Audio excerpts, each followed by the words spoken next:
I learned a really beautiful piece of Torah today from one of my favorite teachers, Rebetzin Ahuva knew. This week's Parsha Vayechi, and he lived. So who are we talking about? Yaakov Avinu, like our forefather Jacob. Besides being almost exactly what God wanted of him, right? A lot of us miss the mark some of the time, a lot of the time. He was one of those people that only missed the mark a little bit of his life. And how he lived on was through his children, instilling his values.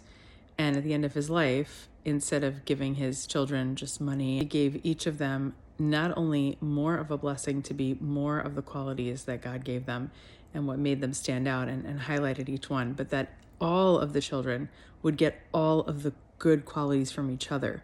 And he encouraged them to not just stay in contact with each other after he passed, that they would unite the rest of the world through light and through being good and sweet and kind.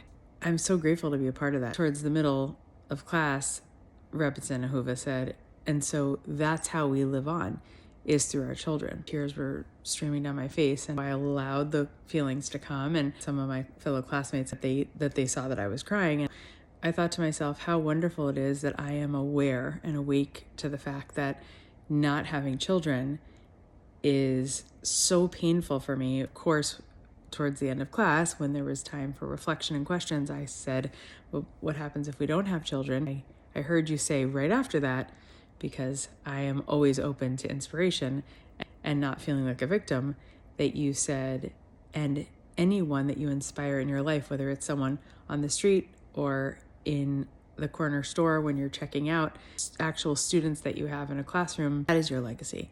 And you never know what kind of an impact you can have with anyone. So don't be discouraged if you don't have children. You are vayechiing, you are living through those memories and those moments. And by the way, we all know people that have had children and unfortunately maybe didn't pass down such good qualities or great memories or great moments because they were so self-involved or didn't realize the impact or the responsibility that they had of raising children. All of it is this great experiment called human kindness. The other beautiful Torah that she shared today, which is, I guess, directly from the Kabbalah, in the first and second temples, Beit HaMikdash, that all the Jews went to, was made of stone, metals like gold and silver, but it was not made of iron because the Jewish people equated iron with something that cannot be penetrated and was a little too tough, and it was more for like war. Or the third temple period, it will be made of iron. And what is the word iron in Hebrew?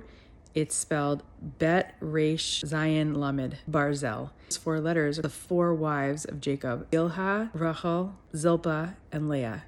Why is it that the third Beit HaMikdash will be created from a material that is named after these four women? Because they are actually the women that held up the entire Jewish people. They will be surrounding everyone that prays and be surrounding it and protecting it. And that's what the Shekhinah, the feminine aspects of God does.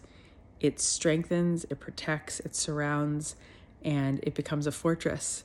Just like when a woman circles her husband a chuppah 7 times, there is a strength that only women can have that gives us a protection that's different than a man's protection. And yet it will be this incredible material that could be seen as too strong. We weren't ready for that strength until now.